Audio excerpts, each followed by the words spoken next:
स्वागत है दोस्तों। आज की इस क्लास में हम मलिक मोहम्मद जायसी के बारे में जितने भी तथ्य हैं आचार्य रामचंद्र शुक्ल जी की पुस्तक के आधार पर वो सारे तथ्य हम यहाँ पर पढ़ेंगे। मलिक मोहम्मद जायसी की पूरी ग्रंथावली आचार्य रामचंद्र शुक्ल जी ने संपादित की है और उस पर जो भूमिका लिखी हुई है वो लगभग सभी परीक्षाओं में बहुत ही उपयोगी है। उसी के आधार पे वहाँ उन्होंने जो भी डेटा दिया हुआ है आपको इस पूरी क्लास में मिलेगी। तो शुरू से अंत तक बने रहिए ताकि सारे तथ्य जायसी पर और सूफी दर्शन पर एक बार में आप समझ जाएं, दोबारा आपको फिर से प्रयास न करना पड़े, आप नोट्स भी बना सकते हैं। शुरुआत करते हैं। आचार्य रामचंद्र शुक्ल जी ने लिखा है कि जायसी निजामुद्दीन औलिया की शिष्य परंपरा में आते हैं। ध्यान रखिएगा, निजामुद्दीन औलिया के शिष्य परंपरा में आते हैं और उस शिष्य परंपरा के दो हिस्से हैं, दो परंपराएं उसकी भी चली आ रही हैं, उनको भी ध्यान रखिए। एक मानिकपुर वाली शेख मोहिदी की शाखा जिसे उन्होंने शेख मोहिनुद्दीन वाली शाखा कहा है, और दूसरी जायस, अमेठी के पास जायस है, उसकी सैयद अशरफ जहांगीर वाली शाखा। दो शाखाएं निजामुद्दीन औलिया की चल रही थी और उसमें जायसी ने अपनी जो पीर हैं, अपने दीक्षा गुरु हैं, उन्होंने जायस में जो सैयद अशरफ जहांगीर थे उनको अपना पीर, अपना दीक्षा गुरु माना है। ये ध्यान रखना है, शुक्ल जी की पुस्तक में लिखा हुआ है। ठीक। आचार्य रामचंद्र शुक्ल जी ने लिखा है कि जायसी के पीर या दीक्षा गुरु कौन थे? सैयद अशरफ जहांगीर। ये बात आप नोट कर लीजिए। जायस है कहाँ जहाँ पे उनका जन्म हुआ? जायस अमेठी के निकट का स्थान है। ठीक, कभी भी पूछ ले कि ये जायस प्रदेश है कहाँ, किसे कहा जाता है? अमेठी को। आचार्य रामचंद्र शुक्ल जी ने इनकी जीवनावधि कब से कब तक मानी है, ये महत्वपूर्ण है, आपको ध्यान रखना है। 1492 से 1542 तक आचार्य शुक्ल जी ने ये माना है, आपको ध्यान रखना है। बच्चन सिंह ने भी इनकी जीवन अवधि के बारे में बताया है क्या कि 1464 से 1542, लेकिन ये उचित नहीं ठहरता। शुक्ल जी वाला ही बहुत प्रसिद्ध है, 1492 से 1542 तक। ठीक। जायसी अपनी समय के सिद्ध फकीरों में गिने जाते थे, बहुत ही सिद्ध फकीर के रूप में इनकी मान्यता थी, बहुत सम्मान था इनका। जायसी ने अपनी पुस्तक आखिरी कलाम, अब ये ध्यान रखना है कि आखिरी कलाम 1528 में प्रकाशित है, 1528 की रचना है ये, और इसमें अपने जन्म के संबंध में स्वयं वो लिखते हैं कि भा अवतार मोर नवसदी 30 बरस ऊपर कभी बदी। तो ये जो अपने जन्म के संबंध में ये पंक्ति उन्होंने कही है, ये आखिरी कलाम में है, ये आपको ध्यान रखना है। ठीक है, कभी भी परीक्षा में पूछे कि यह पंक्ति उनकी किस रचना से है, तो आखिरी कलाम से है। अब ये भी ध्यान रखिए कि आखिरी कलाम बाबर की रचना का शासनकाल में हुई है, क्योंकि 1528 जो ये समय है ये बाबर का शासनकाल का दौर है। ठीक, आखिरी कलाम का, इसे आप ध्यान रखिए। दोस्तों, इस तरह के सभी रचनाकारों पर महत्वपूर्ण नोट्स आपको हमारे हिंदी साहित्य के शॉर्ट नोट्स में मिल जाएंगे। आप हमारे इस नंबर पे संपर्क करके व्हाट्सएप पे नोट्स को चाहे प्रिंट फॉर्म में चाहे PDF में इसको ऑर्डर कर सकते हैं। सभी परीक्षाओं में बहुत उपयोगी है। आगे देखते हैं शुक्ल जी ने क्या लिखा है। शुक्ल जी ने लिखा कि जायसी एक आँख के थे और कुरूप भी थे। जायस में यह प्रसिद्ध है कि जायसी एक बार शेर शाह के दरबार गए। शेर शाह उनके भद्दे चेहरे को देखकर हंस पड़ा। उन्होंने अत्यंत शांत भाव से पूछा, यानी जायसी ने उससे, शेर शाह से पूछा कि मोहिका हंसस की कोह रही, यानी मुझ पर तू हंस रहा है या उस गढ़ने वाले कुम्हार पर हंस रहा है जिसने मुझे गढ़ा हुआ है। इस पर लज्जित होकर शेर शाह ने जायसी से क्षमा मांगी है, ऐसा शुक्ल जी ने लिखा हुआ है। बच्चन सिंह भी इस विषय में लिखते हैं कि लोग जायसी को देखकर हंसते थे, किंतु उनकी कविता सुनकर सभी रोने लगते थे।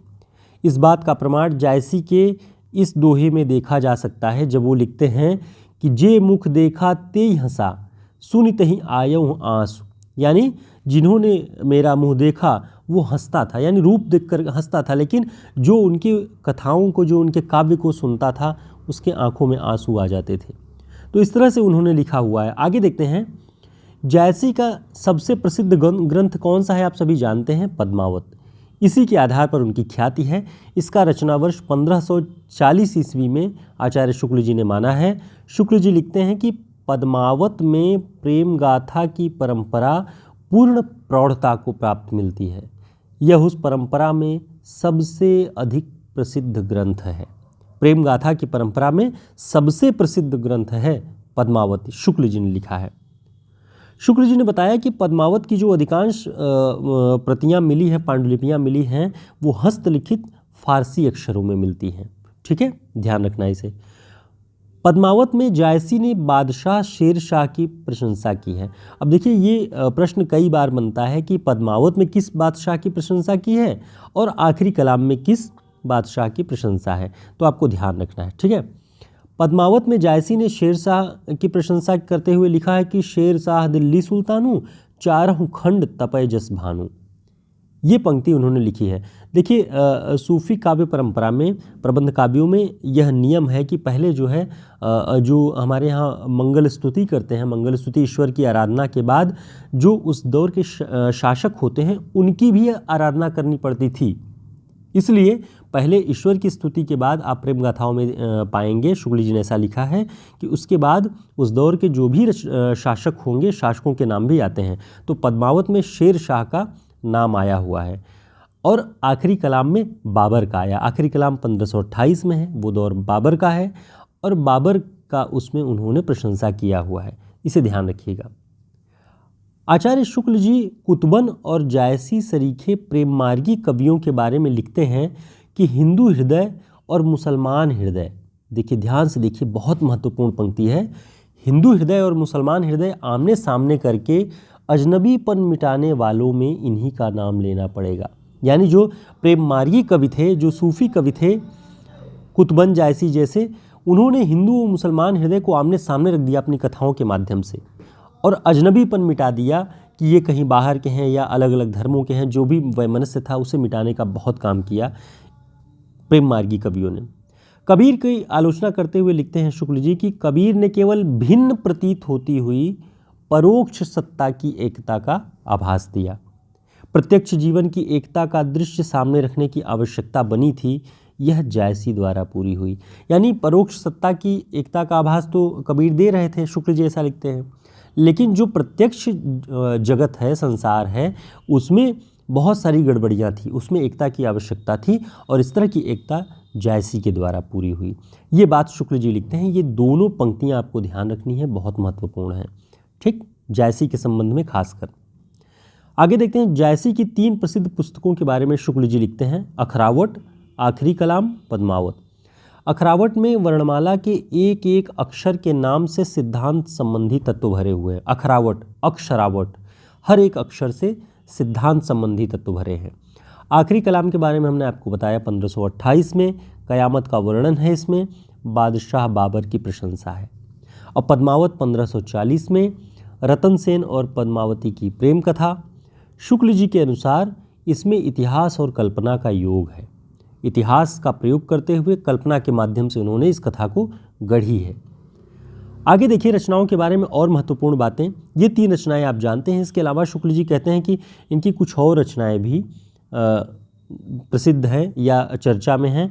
चित्ररेखा, कहरानामा, मसलानामा। ठीक, इसे भी ध्यान रखिएगा, ये भी जायसी के ग्रंथ कहे जाते हैं। शुक्ल जी ने लिखा कि जायस के लोग जायसी के कुछ अन्य रचनाओं के भी नाम लेते हैं जिनका कोई प्रमाण नहीं है, लेकिन जायस क्षेत्र में प्रसिद्ध है कि जायसी की वो भी रचनाएं थी। शुक्ल जी ने जायसी ग्रंथावली में लिखा है पोस्तीनामा, पोस्तीनामा और नैनावत, इन 2 रचनाओं का नाम जायसी ग्रंथावली में आता है इन सारी प्रसिद्ध रचनाओं के बाद। आचार्य रामचंद्र शुक्ल ने जायसी ग्रंथावली का संपादन 1924 ईस्वी में किया। ये ध्यान रखिए, बहुत महत्वपूर्ण है। सभी परीक्षाओं में जायसी ग्रंथावली के बारे में आपको पढ़ना होता है, इसलिए शुक्ल जी ने कब संपादन किया ये आपको ध्यान रखना चाहिए। आगे सबसे अंतिम और महत्वपूर्ण तथ्य कि डॉक्टर नामवर सिंह जी ने अपने एक लेख में बताया कि अभी अभी कुछ समय पहले जर्मनी में पांडुलिपि के रूप में जायसी की एक पुस्तक कन्हौत नाम से मिली है, लेकिन उस पर कोई ध्यान नहीं दिया गया। अब जर्मनी में कैसे मिली जायसी की, तो आप सभी जानते हैं कि अंग्रेज़ों के शासनकाल में यहाँ की बहुत सारी पांडुलिपियाँ जो महत्वपूर्ण थी वो सब यहाँ से जो भी अधिकारी थे, जो भी भाषा वैज्ञानिक वगैरह थे, जो पांडुलिपियाँ पाते थे वो लेकर के चले जाते थे और उन पर वो रिसर्च करते थे और वहाँ लाइब्रेरी में ये पांडुलिपि सुरक्षित मिली है, कनहौत नाम से। हालांकि परीक्षाओं में अभी ये नहीं पूछेगा, फिर भी आपको जानना चाहिए, कभी भी ये प्रासंगिक हो सकता है। तो दोस्तों, जायसी के बारे में आपको इतनी सारी जानकारियां हमने यहाँ पर दी। अगर आपको वीडियो पसंद आया, अच्छा लगा, आपके लिए उपयोगी रहा, तो वीडियो को लाइक ज़रूर करें, चैनल को सब्सक्राइब कर लें, ताकि फिर हम किसी महत्वपूर्ण बिंदु, महत्वपूर्ण टॉपिक पे आपसे मिलें। और डिस्क्रिप्शन बॉक्स में हमारे टेलीग्राम और व्हाट्सएप ग्रुप का लिंक है, वहाँ उसे ज्वाइन कर लें, ताकि आगामी कक्षाओं की जानकारी आपको सही समय से मिलती रहे। लगातार बने रहें। TGT, PGT, assistant professor, UGC net की परीक्षा, साथ ही उत्तराखंड की जो प्रवक्ता परीक्षा है, राजस्थान के स्कूल लेक्चर की परीक्षा, सभी परीक्षाओं की तैयारी हम मिलकर यहाँ पे करेंगे। फिर मिलते हैं। नमस्कार।